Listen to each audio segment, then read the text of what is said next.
Então, gente, boa tarde. Vou falar um pouquinho para vocês em relação aos colóides.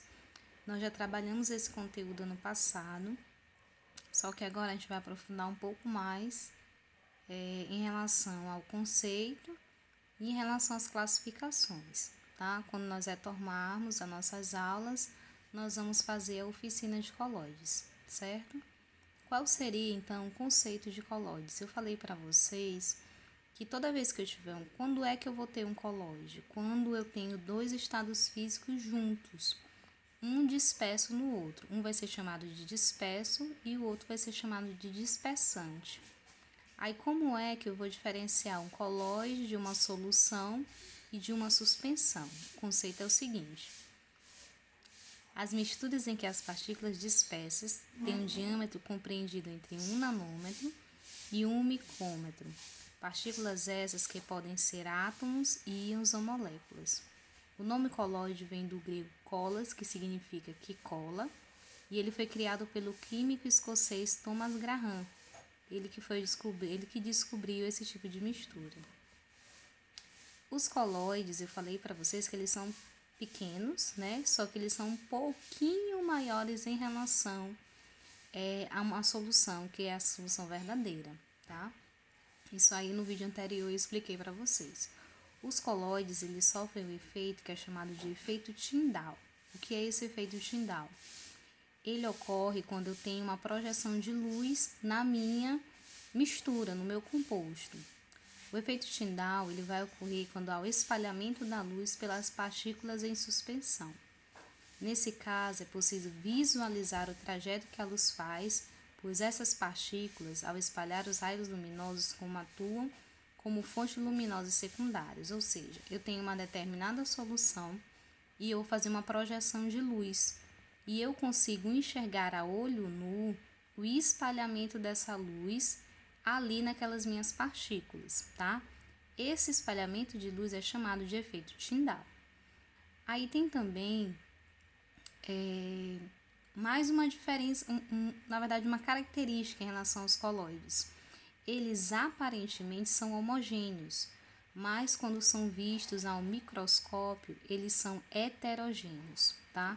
Então, se eu fosse classificar um colóide como homogêneo ou como heterogêneo, ele é classificado como heterogêneo, tá certo? Aí aqui eu apresento para vocês os tipos de partículas coloidais, que pode ser o aerosol, a espuma, a emulsão, o gel e o sol. Aí eu vou falar de cada um para vocês poder vocês entenderem os exemplos de cada um deles, tá? As classificações. O aerossol ele é uma dispersão de um sólido ou um líquido em um gás, ou seja, é quando eu tenho dois materiais em estado diferente, um no estado sólido e o outro no estado gasoso, juntos, ou líquido com gás. Um exemplo de um aerossol é o nevoeiro e a fumaça. Quando a gente olha para a fumaça, a gente fica tentando identificar qual é o estado físico dela. A gente pode até pensar que ela é só gás, mas não é. Ela é sólido com gás, tá? Então, aí nós temos exemplos de aerossol. A espuma. A espuma é uma dispersão de um gás em um sólido ou em um líquido, tá?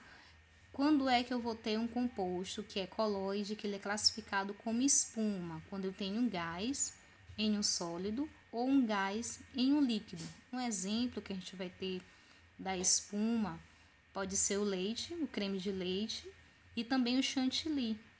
Aí vocês lembram que lá na nossa lista de colóides que nós vamos fazer, nós vamos usar em vários momentos o creme de leite, o leite condensado, o leite líquido. Todos eles são exemplos de colóides do tipo espuma. A emulsão. A emulsão é uma dispersão de um líquido em um sólido ou em um outro líquido. Os exemplos mais comuns desse tipo de colóides é o queijo, a manteiga e a maionese.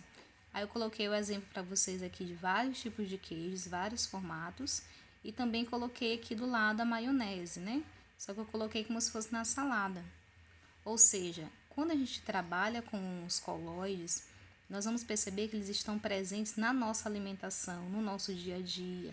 Até mesmo no nosso corpo, o sangue ele também é um exemplo de colóide. Nós vamos também ter os colóides do tipo Sol.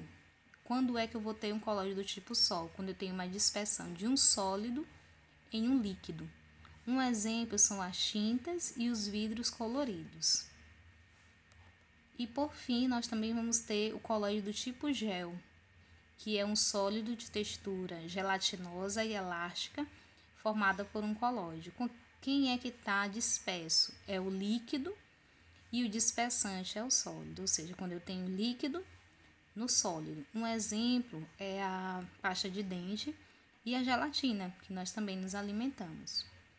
Então, assim, gente, nessa parte aqui eu apresento para vocês os tipos de colóides existentes e coloquei alguns exemplos, tá?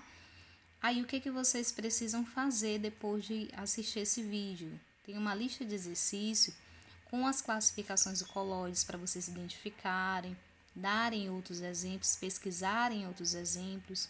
Vocês podem pegar ainda também aquela lista dos materiais, dos ingredientes da receita que cada equipe ficou responsável e vocês vão classificar cada um dos itens com o tipo de colóide. Um exemplo, leite condensado, ele é qual tipo de colóide? O creme de leite, o chocolate e assim por diante, tá certo? Qualquer dúvida ou disposição, na sexta-feira nos encontramos no chat.